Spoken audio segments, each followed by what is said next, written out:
우리의 믿음은 항상 진행형이어야 합니다. 과거의 믿음이 오늘로 발전할 수 있어야 되고, 오늘의 신앙이 미래의 확신으로 발전할 수 있어야 합니다. 과거 신앙생활에 대한 추억에 머물러 있는 분들이 있어요. 늘 보면 과거 얘기하시는 분들이 있잖아요. 이전에는 내가 청년 때는, 내가 처음 주님 만나고 처음 신앙생활 할 때는, 그러면서 과거에 내가 받았던 은혜, 과거에 내가 신앙생활 열심히 했었던 모습들을 늘 추억처럼 얘기하시는 분이 있어요. 근데 그런 분들을 보면은 오늘의 신앙이 온전치를 못해요. 오늘의 신앙이 바르질 못합니다. 현재의 믿음 생활에 만족하는 분들도 있죠. 내가 이만큼 믿으면 되잖아, 이만큼 신앙생활 했으면 되지, 여기서 내가 한 걸음 더 나아가는 거는 그건 과욕이야, 난 여기까지만 하고 선을 딱 긋고 신앙생활 하시는 분들이 있어요. 이런 분들은 미래의 신앙으로 나아가기가 어렵습니다.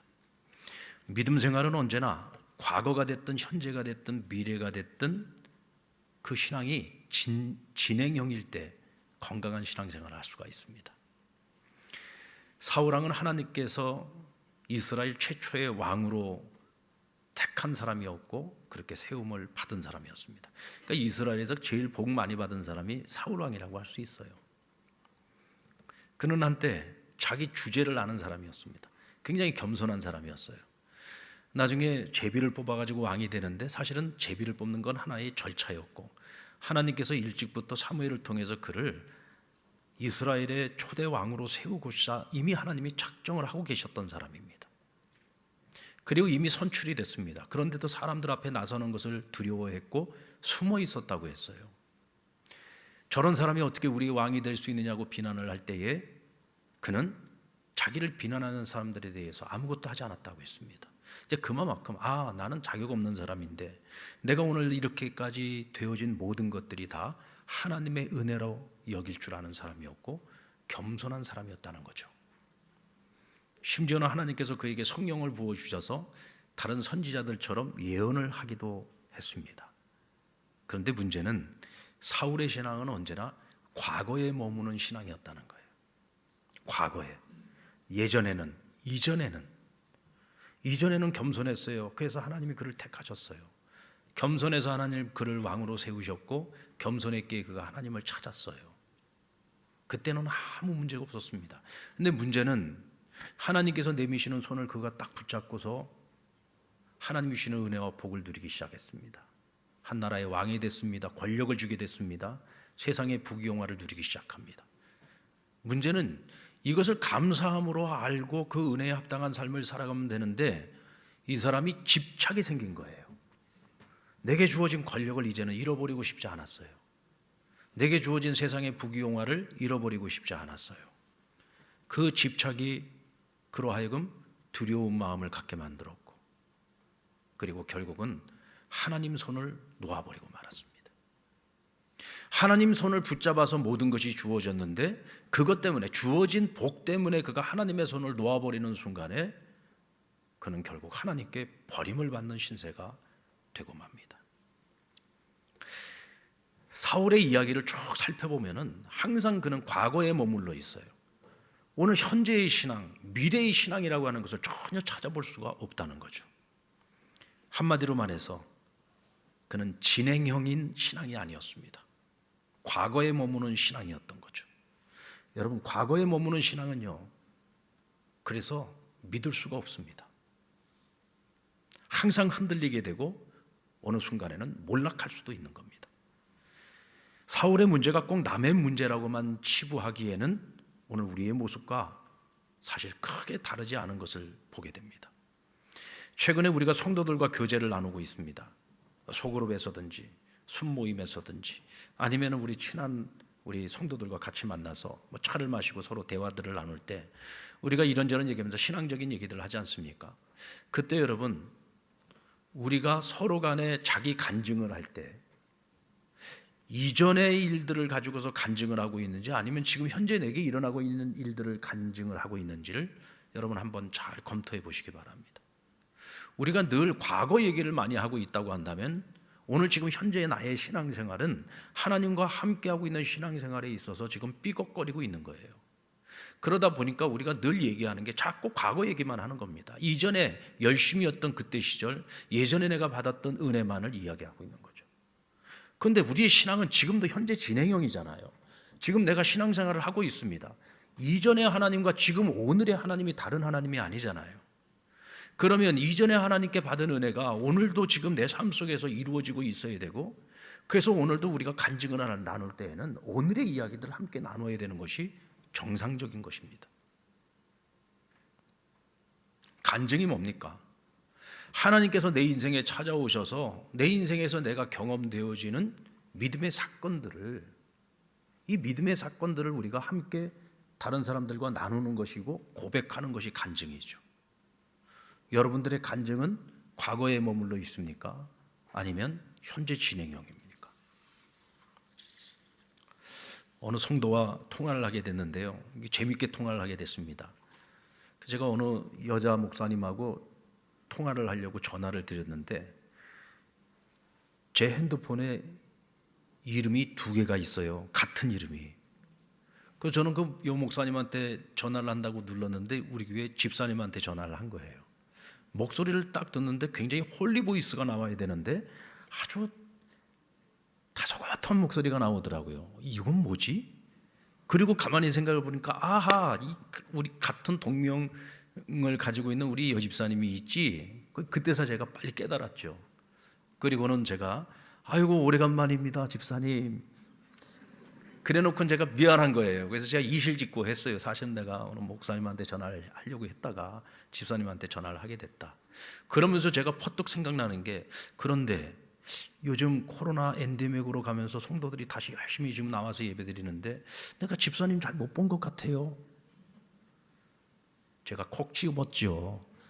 그랬더니 집사님, 아유 그만큼 많은 사람들 중에 어떻게 제가 요즘 잘 못 나가고 있는 걸 아셨느냐고. 근데 목사님 제가 나가고는 있는데 매주는 못 나갑니다 그러는 거예요. 제가 왜 매주 못 오냐고. 글쎄요 생각만큼 그게 잘 안 되네요 그러시는 거예요. 제가 그 얘기를 듣는데 이 집사님 참 정직한 사람이구나. 뭐 얼마든지 이 핑계 저 핑계도 될 수 있겠습니다만은 정직한 거죠. 뭐가 정직한 겁니까? 3년의 팬데믹 기간 동안에 우리가 불가항력적으로 어쩔 수 없이 나와서 예배를 모여드리지 못했잖아요. 집에서 편안하게 온라인으로 예배를 드렸어요. 처음에는 그것이요 너무 가슴 아픈 일이었고, 처음에는 우리가 늘 하나님 앞에 나와서 모여서 예배드릴 수 있었던 것이 얼마나 감사한 일이었는지, 그게 당연한 것이 아니었다는 것을 우리가 깨달았죠. 그러면서 함께 모여 예배하는 일을 더 사모하기 시작했습니다. 근데 시간이 점점 길어지고 1년이 지나고 2년이 지나다 보니까 어느 순간서부터는 야 이거 집에서 편안하게 예배드려도 괜찮네. 뭐 아침부터 일찍부터 서두르지 않아도 되고, 뭐 교회 가려면은 세수하고 또 뭐 그냥 연주건치 또 예쁘게 또 다 또 옷단장도 해야지 되고, 얼마나 신경 쓸 게 많습니까? 그렇게 해가지고 교회 나오기까지 얼마나 많은 시간이 걸려요.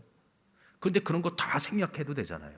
그냥 뭐 조금 일찍 일어나든지 아니면 시간 맞춰서 일어나가지고, 처음에는 정장도 있고 그래도 하나님 앞에 드리는 예배인데, 그리고 신경 써서 예배를 드렸다가 나중에는 그냥 잠옷바람에도 예배 드리고, 어떤 분은 저한테 이실직고 하더라고요. 목사님 때로는 제가 누워서도 예배를 드렸어요.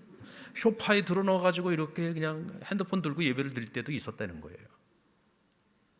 그 다 정직하고 솔직한 사람들이에요. 처음에 마음이 그 마음이 아니었어요. 그런데 이것이 자꾸 반복이 되고 어느 순간서부터 그것이 그냥 생활화가 되다 보니까 이제는 내가 일찍 일어나서 준비해서 교회를 나오는 것이 쉽지 않은 거예요. 너무나도 당연한 일인데도 불구하고 편안함에 익숙해지다 보니까 이제는 내가 조금 서둘러서 나오는 것조차도 쉽지 않다는 얘기죠. 예전에는 내가 조금 늑장을 부리다 보니까 시간이 좀 늦어져요. 그럼에도 불구하고 그래도 교회는 가야지, 그리고는 달려와서 조금 지각을 하고 좀 늦게 들어오더라도 어쨌든 내가 하나님 앞에 나와서 내 몸으로 드려지는 예배를 드리려고 애를 쓴 반면에, 요즘은 어떻습니까? 조금만 늦어졌다 싶으면 오늘 안 되겠다, 그냥 집에서 예배 드리죠. 비상구가 생긴 거예요. 그러다 보니까 이분의 고백처럼 목사님 제 마음대로 안 되는 것 같아요. 왜? 이미 습관이 돼버린 거죠. 코로나가 오기 전에 정말 교회에서 열심히 신앙생활하고 제자훈련도 받고 또 정말 바쁘고 힘든 분인데도 불구하고 시간을 내어서 열심히 교회를 섬겼던 분인데도 이렇게 지금 다시 예배 생활로 복귀하는 것이 어렵다면, 평상시에도 코로나 이전에도 예배 결석하는 것을 빈번히 하셨던 분들 같으면 다시 하나님 앞에 나가서 예배드리는 이 일이 정말 어려운 일이겠구나, 이것이 회복되기까지는 시간이 많이 걸릴 수밖에 없겠구나라는 생각이 들었습니다. 그럼에도 분명한 것은 현재 진행형이 아닌 신앙은 위험하다는 거예요. 자칫 잘못하면 남아있는 그 신앙마저도 다 잃어버릴 수 있다는 거죠. 그래서 사도 바울의 고백처럼 우리는 이제 무엇을 해야 되느냐? 우리 스스로가 자기 몸을 쳐서 하나님 앞에 복종하는 훈련을 해야지 됩니다. 아멘입니까? 그러지 않으면 우리 신앙은요, 절대로 진행형의 신앙이 될 수 없어요. 과거에 머무는 겁니다. 그래도 내가 예전에는 안 그랬는데, 예전에는 안 그랬다는 얘기는 무슨 얘기예요? 오늘 내가 지금 잘못하고 있다는 얘기잖아요. 과거의 은혜가 오늘도 이어져야 되는 것이 오늘의 나의 신앙인 겁니다. 그런데 과거의 신앙과 오늘의 신앙에 벌써 괴리가 일어났다고 한다면 지금 나의 영적 상태는 병들어가고 있는 것입니다. 오늘 본문의 다윗을 보십시오. 시편 23편은 우리가 너무나도 잘 아는 시편이고 또 우리 기독교인들이 가장 좋아하는 말씀 가운데, 사랑하는 말씀 가운데 하나 아닙니까? 그런데 이 시편 말씀 23편의 말씀이 어떤 말씀이죠? 다윗의 시인데요, 다윗이 언제 쓴 시냐면 자신의 아들이었던 압살롬이 구테타를 일으켜서 아버지 잡아 죽이겠다고 쫓아다닐 때, 아들을 피해서 지금 광야로 도망을 다니고 있을 때 쓴 시편이 시편 23편입니다. 얼마나 참담합니까? 아들을 피해서 도망 다니고 있는 아비의 입장을 생각해 보세요. 한치 앞을 알 수 없습니다. 내일 일을 몰라요. 그런데 오늘 이 시의 분위기를 보면은 너무나 목가적이에요. 그리고 너무 평온해 보입니다. 어떻게 그런 상황 속에서 이렇게 평온한 시를 쓸 수 있지? 여호와는 나의 목자시니 내게 부족함이 없으리로다. 뭐가 부족함이 없어요? 눈에 보이는 게 다 부족해요. 머리 둘 곳도 없어요. 지금 광야에서 동굴을 찾아가지고 굴에 들어가서 자야 되는 상황입니다. 내일 일을 할 수 없어요. 먹을 것도 부족해요. 모든 것이 부족한 상황에 있는 이 시인 다윗이 내게 부족함이 없대요. 지금 현재 나에게는 부족한 것이 없대요. 그런데 이것이 그냥 부족함이 없다고는 현재형으로서 끝나는 것이 아니라 앞으로도 부족할 것이 없다라고 고백을 하고 있는 거예요. 그래서 굉장히 현재형이면서도 미래형입니다. 여호와가 나의 목자가 되심으로 나는 지금 현재 부족함도 없고 앞으로도 부족하지 않을 것이다. 그런 의미에서 다윗의 신앙 고백은 현재 진행형의 의미에서 미래형이다. 오늘 저와 여러분이 본받아야 될 신앙 고백이 바로 이 다윗의 고백입니다. 여러분들 지금 부족함이 없습니까? 아니요, 목사님, 난 부족한 것 투성입니다. 지금도 내 앞에 지금 내가 해결하지 못하고 있는 얼마나 많은 문제들이 있는데요. 여러분, 다윗은 더 했어요. 그럼에도 불구하고 내가 부족함이 없는 이유는 여호와 하나님, 전능하신 하나님이 나의 목자가 되시기 때문에. 아멘. 하나님이 나의 목자시면 다윗은 뭐예요? 나는 양이에요. 양은요, 자기 의지대로 내가 가고 싶은 대로 내 멋대로 할 수 없어요. 목자가 인도하는 대로, 이끄는 대로 그냥 순종하면서 따라가다 보면 푸른 초장 쉴만한 물가가 주어지기도 하고, 때로는 사망의 음침한 골짜기가 온다 할지라도 두려워할 필요가 없어요. 왜? 목자의 지팡이가 나를 안위하여 주시기 때문에. 목자가 영원히 나와 함께하는 한 나는 부족함이 없다. 이것이 오늘 다윗의 고백인 거죠. 어떻게 이런 고백을 할 수 있을까? 다윗은 항상 나의 목자이신 여호와 하나님과 함께했던 과거의 기억을 잊지 않고 있습니다. 과거의 기억. 그래서 다윗이 골리앗을 쓰러뜨리러 나갈 때 했던 말을 여러분들 기억하십니까? 사무엘상 17장 34절로 37절의 말씀을 보면, 내가 아버지 집에서 양을 돌보고 양을 치고 있을 때 때로는 사자가 나타나고 때로는 곰이 나타나서 그 어린 양들을 잡아갈 때가 있다는 거예요. 그때 내가 양을 지키기 위해서 내가 때로는 사자와 싸우기도 했고 곰과 싸우기도 했다는 거예요. 근데 그때마다 하나님께서 나와 함께 하셔서 하나님께서 나를 사자의 발톱에서 나를 구원해 주시고 곰의 발톱에서 나를 건져내어 주시고 내가 사자와 곰과 싸울 때에 하나님께서 나로 하여금 이기게 하셨다, 승리케 하셨다라고 고백을 합니다. 자, 이건 과거의 사건입니다. 과거에 내가 경험했던 하나님의 은혜죠. 그런데 그것을 바탕으로 해서 오늘 다윗이 고백하는 건 뭐예요? 이제는 내가 저 블레셋 사람, 하나님의 군대, 여호와의 군대를 능멸하고 있는 저 블레셋 사람 거인 골리앗을 내가 쓰러뜨리러 나가는데 이전에 나와 함께 하셨던 그 하나님의 은혜가 오늘도 나와 함께 하셔서 오늘 나를 저 블레셋 사람 골리앗의 손에서 나를 건져내 주실 것을 나는 믿는다. 나는 믿는다. 하나님이 내게 베푸신 그 과거의 은혜의 사건이 그냥 과거의 사건으로 끝나는 것이 아니라 오늘로 이어지고 있는 거예요. 오늘뿐만이 아니라 오늘을 넘어서면 내일도 모레도 앞으로 미래에도 하나님 나와 어떤 상황 속에서도 어떤 대적이 내 앞에 나타난다 할지라도 하나님 나를 건지시고 나를 승리케 하실 것이다. 어느 순간에도 하나님 나를 부족하지 않게 하실 것이다. 이 믿음이 있는 거예요. 과거의 기억을 붙들고 있는 겁니다. 근데 그 과거의 기억이 과거로 머물러 있는 것이 아니라 현재로 이어지고 있다는 것이 중요한 거죠. 필두도 다르고 대상도 다른데 아버지의 양을 치는 것과 지금 한 나라의 국군을 걸고 전쟁을 하고 있는 그 필드가 같아요? 전혀 다르죠. 과거에는 짐승들하고 싸운 거지만 지금은 골리앗이라고 하는 거인 장수를 이스라엘의 그 수많은 장수들이 있어도 어느 누구 하나도 지금 골리앗과 대적하러 나가지 못하고 있는 상황 속에서 지금 이 어린 소년 다윗이 그 골리앗을 쓰러뜨리겠다고 나가는 거예요. 완전히 상황이 다른 겁니다, 여러분. 대상이 다른 거예요. 사람들은 그걸 가지고서 얘기하지 않습니까? 다윗이 골리앗을 쓰러뜨리겠다고 나가려고 할 때 사람들은 뭐라고 말합니까? 야, 봐라, 너 짐승 잡는 거하고 사람 잡는 게 같냐? 생각해봐라. 너 지금 너무 무모한 짓을 하고 있는 거야 라고 분명히 사람들은 얘기할 거예요. 다윗이 골리앗 쓰러뜨리겠다고 나갈 때 누가 제일 먼저 비방하고 조롱하고 질책했습니까? 남이 아니었습니다. 맏형의 엘리압이었어요. 엘리압이 뭐라고 했습니까? 나는 진작부터 네가 교만한 줄 알았다. 너가 진작부터 마음이 완악한 자라는 걸 내가 알았어. 이제는 너가 전쟁을 구경을 하려고 하냐? 지금 여기가 뭐 네 놀이터야? 그러면서 다윗을요 질책을 합니다. 조롱을 합니다. 믿음 없는 자들은 항상 믿음 있는 사람들에게 이와 같은 무례를 범하죠. 자기들의 상식을 가지고. 그러나 믿음 있는 사람은 믿음 없는 자가 어떤 말을 해도 거기에 상처받지 않습니다.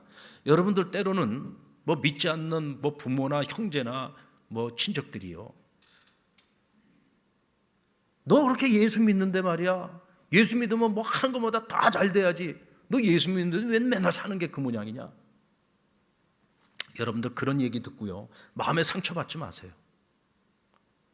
여러분들 여기 상처받은 분들 많이들 계시죠?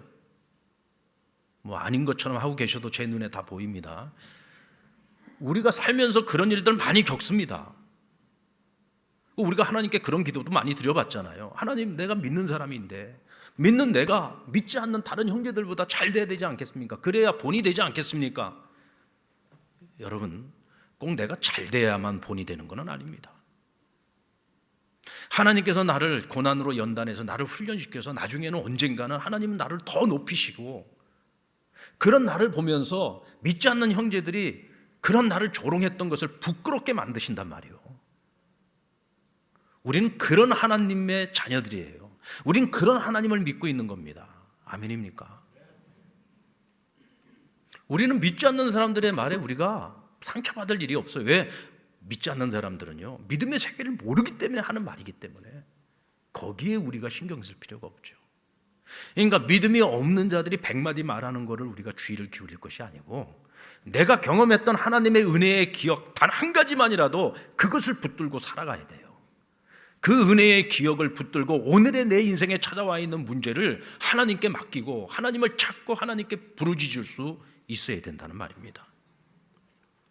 사무엘상 17장 37절 하반절에 나를 이 블레셋 사람의 손에서도 건져내시리이다. 하나님 나를 건지신다. 왜? 과거에 나를 구하셨기에 오늘도 나를 건지신다. 여기서 끝나지 않죠? 하나님께서는 앞으로도 어떤 대적을 만나도 하나님 나를 승리케 하신다. 여러분들, 과거에 하나님이 나를 어려움 속에서 건져내 내 인생의 문제를 해결해 주셨던 은혜들을 여러분들 다 가지고 계시죠? 우리는 그런 은혜의 기억들을 갖고 있습니다. 뭐 지금 이제 막 신앙생활 처음 시작하시는 분들이야 그런 은혜의 기억들이 없을 수 있겠지만, 적어도 우리가 신앙생활을 그래도 수년을 해오는 동안에 그런 어려움들을 가지고 하나님 앞에 기도할 때 하나님이 우리에게 베푸셨던 은혜의 기억들을 다 가지고 있잖아요. 근데 한번 잘 생각해 보세요. 그 은혜의 기억들을 가지고서 오늘 지금 현재 내게 찾아온 어떤 인생의 문제가 있다고 칩시다. 두 개를 비교를 해보면 때로는 하나님이 해결해 주셨던 과거의 문제가 지금 현재 내가 가지고 있는 문제보다 훨씬 더 쉬운 문제였을 수도 있고 훨씬 더 어려운 문제일 수도 있어요. 그런데 그것은 나의 관점에서 볼 때 그런 겁니다. 나의 관점에서 볼 때는 큰 문제일 수도 있고 적은 문제일 수도 있어. 그러나 하나님의 관점에서 볼 때는 홍해 바다를 가르친 사건이나 오늘 우리가 인생에서 겪는 정말 지극히 사소한 문제들을 해결해 주시는 것이나 별 차이가 없어요. 왜요? 하나님은 전능하신 분이니까. 하나님은 이 세상을 창조하신 하나님이시잖아요. 역사를 주관하시는 하나님이시잖아요. 하나님께는 능치 못함이 없으신 분이잖아요. 능치 못함이 없으신 하나님이 홍해바다를 가르는 사건이나 오병이어로 5천 명을 먹이는 사건이나 오늘 여러분이 가지고 있는 별것 아닌 것 같은 문제를 해결해 주시는 사건이나 별 차이가 없어요. 우리에게는 그것이 어마어마한 차이처럼 보이지만 하나님께는 다 똑같은 일이란 말입니다. 아멘입니까? 변함없는 현재의 믿음은 우리를 위기 가운데서 구원받게 합니다. 다윗은 젊은 날에 골리앗을 쓰러뜨리고 국민 영웅이 되었습니다. 그래서 이후에 그의 삶이 탄탄대로였습니까? 아무 어려움 없이 그냥 일사천리로 그가 왕이 되었나요? 사울은 천천, 다윗은 만만. 사울의 시기와 질투심을 불러일으켰죠. 그날부터 다윗은 사울에게 쫓겨다닙니다. 예루살렘에 있을 수 없어서 유대 광야로 나갔어요. 그래서 광야로 황무지로 날마다 도망을 다닙니다. 머리 둘 곳이 없다고 했습니다. 여러분, 다윗에게 잘못이 있다면 하나님께 충성을 다한 것밖에 없어요. 내가 왕이 되겠다고 했습니까? 하나님이 사울을 버리고 다윗을 왕으로 택한 거예요. 아니, 하나님이 나를 택하셨으면 내가 하는 모든 일들이 형통해야죠. 이제 고생은 끝나고 빨리 하나님의 영광에 임해야 되는 것 아닙니까? 그런데 하나님께로부터 택함 받는 그날서부터 다윗은 고난의 날이 시작이 됩니다. 가장 젊은 시절, 가장 좋은 시절을 도망자로 살아야 했어요. 한치 앞도 내다볼 수 없는 불안함과 두려움 속에서 살아가야 되는 그런 나날을 늘 살아야 했단 말입니다. 사실 다윗처럼 억울한 사람이 어디 있습니까? 얼마나 억울하겠습니까? 그럼에도 불구하고 다윗은 한마디도 하나님께 원망하지 않습니다. 다윗의 시편들을 보면은 때로는 원망할 때도 있어요. 하나님, 왜 저 불의한 자들, 저 악한 자들의 형통함을 그냥 두고만 보시는 겁니까? 하고 하나님의 공의에 대해서 하나님께 호소할 때도 있죠. 그러나 항상 모든 시의 마지막 결론은 감사로 끝납니다. 그럼에도 불구하고 하나님 감사합니다. 그래서 다윗의 신앙은 그럼에도 불구하고의 신앙이에요. 오늘 저와 여러분이 가져야 되는 신앙도 그럼에도 불구하고의 신앙입니다. 여러분, 그래서 신앙, 그래서 믿는다? 그거 누가 못하겠습니까? 도저히 믿음으로 받아들일 수 없는 상황 속에서도 믿는 그것이 믿음인 거죠. 다윗에게는 그런 믿음이 있었어요. 그러니까 어떤 상황, 어떤 절대절명의 순간에도 하나님께 감사하고 믿음의 확신을 가지고 하나님을 찬양할 수 있었던 거죠. 여러분, 시편 34편은 다윗이 가장 어렵고 가장 힘들 때 쓴 시편인데요, 그가 이런 고백을 합니다. 우리 시편 34편 6절로 7절 말씀을 같이 읽어봅니다. 시작. 이 공고한 자가 부르짖음에 여호와께서 들으시고 그의 모든 환난에서 구원하셨도다. 여호와의 천사가 주를 경외하는 자를 둘러 진치고 그들을 건지시는도다. 자, 이 공고한 자가 지금 벼랑 끝에 서 있다는 얘기입니다. 그런 내가 하나님을 찾고 하나님을 부르짖었어요. 그랬더니 하나님께서 들으셨대요. 자, 들으셨다, 이거 현재형입니다. 하나님 들으셨다. 또 그의 모든 환난에서 구원하셨다. 나를 구원해 주셨대요. 여호와의 천사가 주를 경외하는 자를 둘러 진치고 그들을 건지시는도다. 건지셨대요. 지금 현재 하나님이 하셨다는 거예요. 그런데 다윗이 이 시를 쓸 때는요, 하나도 해결된 게 없어요. 현재 상황을 보면 하나님께 내가 날마다 부르짖어도 하나님이 전혀 듣지 않은 것 같은 그런 상황이에요. 여전히 원수의 손아귀에 있어요. 언제 잡혀 죽을지 모르는 그런 위기 가운데 있어요. 여전히 하나님 나를 구원해 주지 않고 있어요. 건져내지지 않고 있어요. 여전히 문제가 하나도 해결되지 않았어요. 전혀 하나님 나를 돌보시는 것 같지 않은 상황이에요. 그런데도 다윗은 뭐라고 해요? 하나님 나를 들으셨고 하나님 나를 건지셨고 하나님 나를 지켜주신다. 이게 믿음입니다, 여러분. 이루어진 것을 보고 믿는 것이 아니라 이루어질 것을 확신하면서 믿는 거예요. 그래서 항상 감사로 끝나는 겁니다. 감사합니다. 이미 이루어진 것을 믿습니다. 하나님 일하시고 계신 것을 믿습니다. 나의 하나님은 과거의 하나님이 아니라 오늘도 일하시는 하나님, 오늘도 나를 건져내시는 하나님, 그 하나님이신 것을 믿습니다. 그러기에 내일의 하나님을 이렇게 고백하죠. 10절 말씀에 젊은 사자는 궁핍하여 줄일지라도 여호와를 찾는 자는 모든 좋은 것에 부족함이 없으리로다. 부족함이 없으리로다.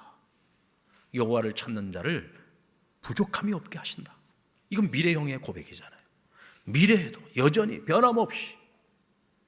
그러니까 여러분, 다윗에게 있어서 고난이라고 하는 것은 절대로 하나님과의 관계에 지장을 주지 않아요.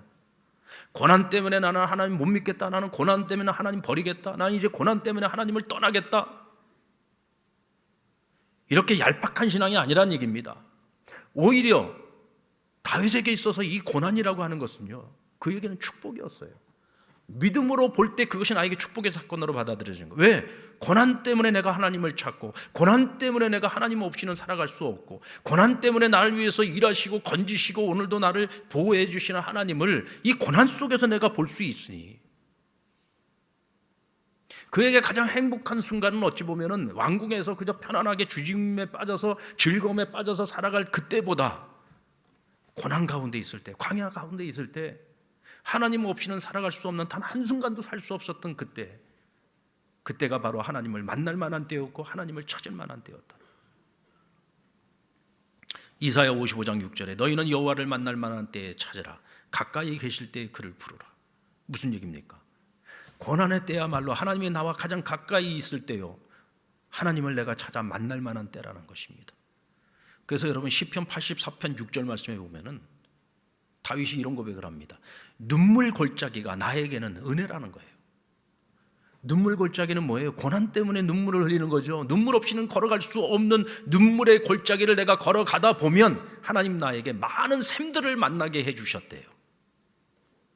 뿐만 아니라 하나님께서 나에게 이른 비와 같은 축복을 그 고난 속에서, 그 눈물의 골짜기 속에서 하나님 나에게 채워주셨다는 거예요. 할렐루야.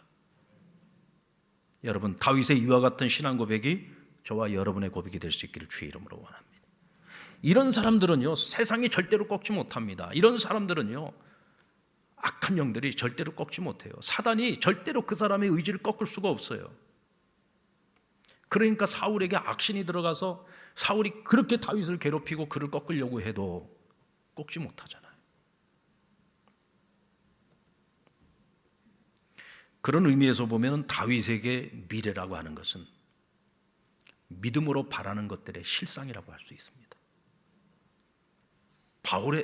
다윗의 미래는 믿음으로 바라보는 것의 실상이에요.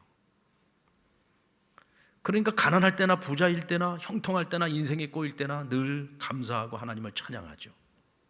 왜냐하면 이 모든 상황의 끝은 내가 믿는 대로 될 것을 그는 믿었기 때문입니다.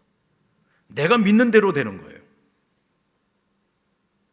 내가 바라는 것이 믿음의 눈으로 바라보는 것이기 때문에 반드시 내가 믿음의 눈으로 바라보는 대로 된다. 왜?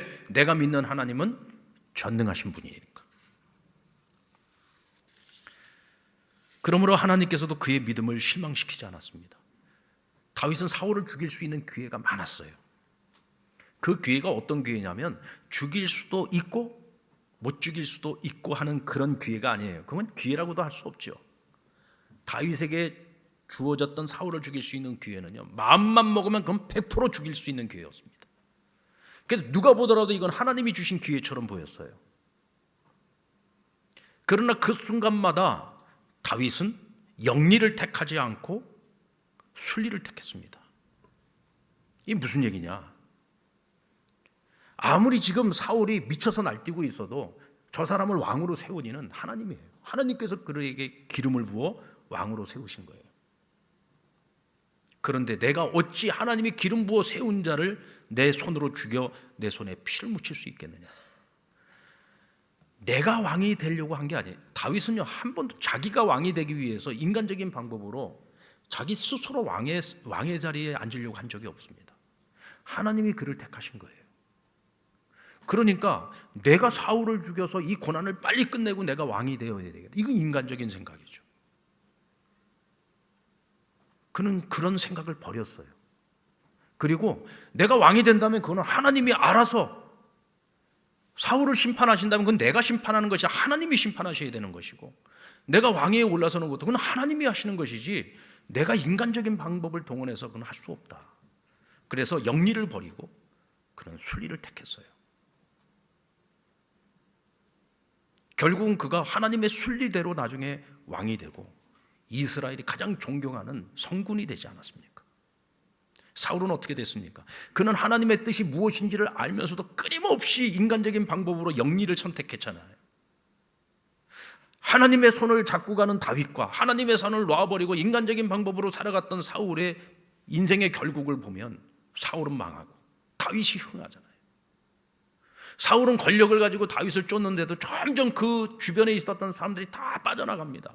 다윗은 어떻습니까? 도망자가 되어서 광야로 다윗을 따르고 다윗과 함께 한다는 거는요, 고생길을 스스로 자초하는 겁니다. 그런데도 이상하게 다윗은 점점 사람들이 늘어나요. 심지어는 사람들이 광야로 찾아와가지고 다윗 밑으로 들어갑니다. 여러분, 하나님이 함께 하면은요, 사람들도 붙습니다. 하나님이 떠나면은요, 그 많던 사람들이 어느 순간에 다 사라지는 거예요. 여러분, 하나님 붙들고 사시기 바랍니다. 하나님 붙들고 살아가는 사람들은 그래서 반드시 순리를 택하는 거예요. 어떤 순간에도 잘못된 길을 선택하지 않고 바른 길을 선택하는 겁니다. 그러면 그 길을 하나님이 책임져 주시기 때문에. 바라는 것들의 실상이 우리의 미래가 된다면 가장 중요한 것은 뭐예요? 우리가 어떤 미래를 바라느냐죠. 왜요? 우리가 바라는 미래대로 되기 때문에. 그럼 여러분들은 어떤 미래를 바라십니까? 여러분들이 바라고 있는 미래는 어떤 미래입니까? 지금보다 좀 더 잘 살았으면 좋겠습니까? 지금보다 내가 조금 더 높은 지위로 올라가기를 원하십니까? 명예와 권력을 원하십니까? 아니면 지금보다 훨씬 더 많은 것들을 누리며 살고 싶으십니까? 만약에 다윗이 이런 것들을 자기가 바라는 미래로 알고 살았다면 그는 원하는 실상을 얻지 못했을 거예요. 왜요? 다윗의 삶을 보면 형통했던 때보다 힘들고 어려웠던 시절이 훨씬 더 많았습니다. 그렇다면 그가 바라는 실상이 내가 원하는 것과 너무나 다르기 때문에 늘 불평하고 원망하면서 살아갈 수밖에 없었겠죠. 그런데 다윗에게는요, 어렸을 때부터 마지막 숨을 거두는 그 순간까지 그에게 있어서 과거와 현재와 미래에 있어 그가 늘 바라보았던 실상은 무엇이었느냐? 하나님이 나와 함께하는 삶이었습니다. 내게 주 밖에는 없네. 주님 한 분이면 족한 인생. 그것이 다윗의 신앙 고백이에요. 과거에도 그랬고 지금 현재도 그렇고 앞으로 미래도 그럴 것입니다. 그러니까 그는 어떤 순간에도 감사할 수 있고 하나님을 찬양할 수 있고 하나님이 나를 원수의 손에서 건지실 것이며 언제나 하나님 나를 부족함이 없게 하실 것이다. 이 믿음이 있는 겁니다. 저와 여러분에게도 우리가 바라는 미래가 어떤 모습일까요? 언제까지나 변함없이 나와 함께 하시는 하나님의 손을 내가 꼭 붙들고 그 하나님 나를 어디로 이끌어 가시든지 그 주님 손 붙들고 함께 걸어가고 있는 우리의 뒷모습을 볼 수 있기를 원합니다. 우리의 뒷모습이 하나님은 하나님대로 걸어가고 계시고 나는 나대로 내가 원하는 대로 내 길로 내 멋대로 걸어가고 있는 모습을 본다면 여러분들 그 모습을 내가 보면서 얼마나 불안하겠습니까? 저 길로 가면 안 되는데 저 길로 가면 안 돼. 오늘 2부에 나왔던 우리 교회 집사님 우리 부모님들이 서울에서 잠깐 내려오셔서 오늘 제 방에 와서 같이 좀 기도도 하고 그러고 돌아가셨는데 아버님이 암에 걸리셨어요. 처음에는 직장에서 시작됐던 암이 위로 갔다가 또 뭐 간으로 갔다가 이게 세 군데로 이게 전이가 돼가지고 수술을 3번을 하시고 항암 치료를 3번을 하고 방사선 치료를 3번을 하셨어. 근데 이 따님이 이 아버님을 위해서 얼마나 기도를 많이 했는지 몰라요. 제가 우리 목사님들한테 그 보고서를 받을 때마다 보면 그 몇 년 동안 그 아버지를 위한 기도를 그렇게 열심히 하고 있더라고요. 근데 정말 제가 오늘 그 아버님 보고 깜짝 놀란 게 이분이 정말로 그렇게 아프셨던 분인가? 이분이 정말로 그렇게 치료를 많이 받으신 분이야? 너무나 건강한 모습을 가지고 오늘 오신 거예요.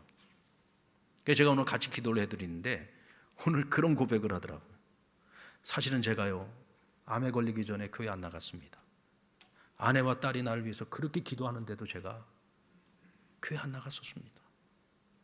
제가 암에 걸리고서 날 위해서 이렇게 지극정성으로 간호를 하고 날 위해서 눈물로 기도하고 있는 그 딸과 내 아내를 보면서 내가 교회를 나가게 되었고 세례를 받게 되었고 지금 교회에서 집사님까지 됐대요. 집사까지 됐대요.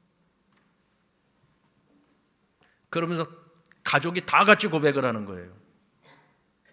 하나님께서 우리 아버지를 구원하시려고 그런 고난을 주셨노라. 그리고 그 고난 속에서 이제는 하나님의 자녀가 되고 하나님의 아들이 됐다고. 아버지가 하나님 손 꼭 붙들고 함께 걷고 있는 그 모습을 딸이 그 뒷모습을 보면서 너무 행복한 거예요. 너무 감사한 거예요. 감사의 눈물을 흘리더라. 감사의 눈물. 비록 고난은 있었어요. 아픔은 있었어요. 정말 그 아버지를 살려달라고 하나님 앞에 날마다 눈물로 기도했어요. 그 시간들이 얼마나 힘들고 견디기 힘들고 어려운 시간이었겠습니까? 근데 그 시간들을 통해서 하나님이 아버지의 영혼을 구원해 주신 거예요. 내 아버지의 하나님이 되어 주신 거예요. 이제는 내 아버지도 그 하나님의 손을 꼭 붙잡고 절대로 이 손 놓지 않겠다고 하나님 손 꼭 붙들고 함께 그 길 걷고 있는 그 모습을 보면서 너무 감사해. 나도 내 아버지처럼 이제 하나님 손 꼭 붙들고 나도 그 모습을 내 자녀들이 나의 그 뒷모습을 보면서 나도 내 엄마처럼 그렇게 살아가야 되겠구나. 여러분들 여러분의 자녀들에게 어떤 모습을 어떤 뒷모습을 보여주기를 원하십니까? 여러분들은 내가 지금 걷고 있는 그 길이 어떤 모습이기를 원하십니까? 어떤 미래의 모습이기를 원하십니까? 오늘 우리가 다윗과 같은 신앙 고백을 가지고 살아간다면 우리도 분명 다윗이 보았던 자신의 뒷모습처럼 우리도 그 모습을 보게 될 겁니다. 변함없이. 여러분 손을 한번 이렇게 쥐어줘 보세요. 오른손을 이렇게 한번 쥐어보세요. 여러분들이 오른손을 쥐고 있는 이 손은 지금 누구 손을 잡고 있는 거냐? 하나님 손 붙잡고 있는 거예요. 과거에 이성복 목사님, 유명한 부흥사 목사님이 있으세요. 이분은 항상 오른손을 이렇게 쥐고 살았대요. 왜요? 내가 잠시만 방심을 해도 내가 하나님 손을 놓고 사니까 이렇게라도 해야 내가 하나님의 손을 꼭 붙들고 살아가야 된다라고 하는 것을 내가 늘 매일매일 의식하면서 살아갈 수 있었다는 거예요. 여러분 어떤 경우에도 하나님 손 놓지 마시고 이 하나님 손 꼭 붙드시고 하나님과 함께 하나님 이끄시는 대로 그 길을 묵묵히 즐겁게 행복하게 소풍 가는 마음으로 간절함을 가지고 설레이는 마음을 가지고 그 길을 함께 걸어갈 수 있는 저와 여러분 될 수 있기를 주의 이름으로 축원합니다.